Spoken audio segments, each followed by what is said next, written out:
আর এদিকে আপনাদের জানিয়ে রাখি, সন্ন্যাসী চিন্ময় কৃষ্ণর আইনজীবী রবীন্দ্র ঘোষের বাড়িতে কুণাল ঘোষ। একান্তে আলাপচারিতায় রবীন্দ্র ঘোষ ও কুণাল ঘোষ।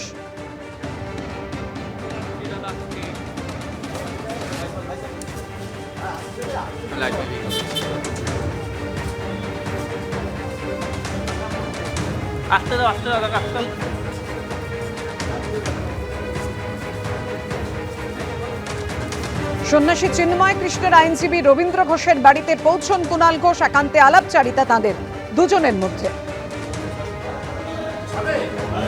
সমস্ত ভয়, সমস্ত আক্রমণ হামলাকে দূরে সরিয়ে রেখে রবীন্দ্র ঘোষ শিরদাঁড়া সোজা রেখে সন্ন্যাসী চিন্ময় কৃষ্ণের হয়ে লড়ছেন এবং তিনি নিজে উপস্থিত না থাকলেও তিনি আইনজীবী দেবেন। 2রা জানুয়ারি তার জামিনের শুনানি রয়েছে। এই মুহূর্তে কথা বলবো, আমাদের সঙ্গে রয়েছেন আমাদের প্রতিনিধি সমীরণ পাল। সমীরণ, রবীন্দ্র ঘোষ এবং কুণাল ঘোষ দুজনের মধ্যে কি কথা হলো?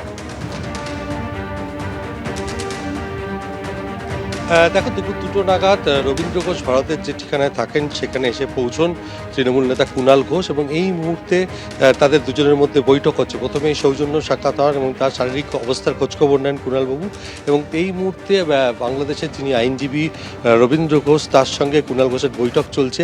ক্যামেরাম্যান অভিজিৎ তোমাকে ছবিটা দেখাচ্ছে যে এই মুহূর্তে বৈঠক চলছে এবং দুজনের মধ্যে কথাবার্তা হচ্ছে। তবে এই প্রথম কোনো তৃণমূল নেতা তার সঙ্গে দেখা করতে এলেন। এর আগে আমরা দেখেছি যে বিজেপির একাধিক নেতৃত্ব এবং বিভিন্ন রকম হিন্দু সংগঠনের প্রতিনিধিরা তার সঙ্গে দেখা করেছিলেন। আজকে প্রথম কোনো তৃণমূল নেতা এলেন এবং তার সাথে দেখা করার জন্য।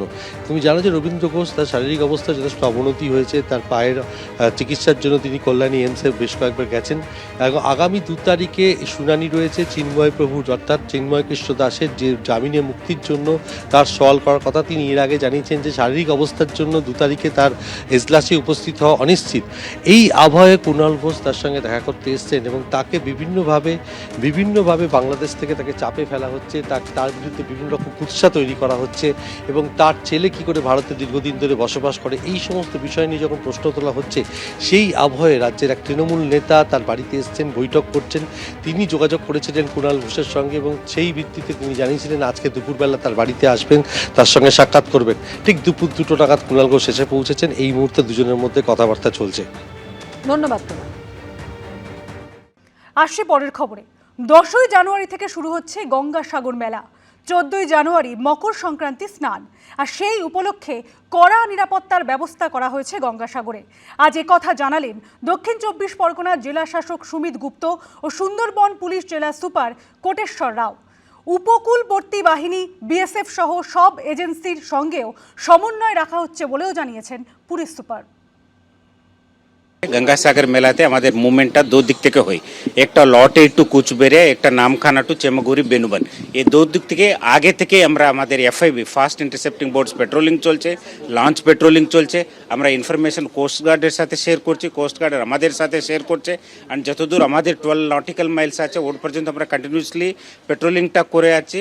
অ্যান্ড গঙ্গাসাগর সময় আমরা ড্রোন ব্যবহার করব, তারপরে কাউন্টার ইনসার্জেন্সি ফোর্স থাকবে, তারপরে আমাদের ইন্টেলিজেন্স সব জায়গা থেকে আমরা ডিপ্লয় করে থাকবো। এখন ইন্টেলিজেন্স সব জায়গা থেকে ডিপ্লয় করা আছে, ওরা ইন্টেলিজেন্স গ্যাদার করছে অ্যান্ড আমাদেরকে টাইমলি দিয়ে দিচ্ছে, অ্যান্ড ওর অনুযায়ী আমরা ওয়ার্কআউট করছি। অ্যান্ড গঙ্গাসাগর সময় এর সংখ্যাটা আরও বাড়বে।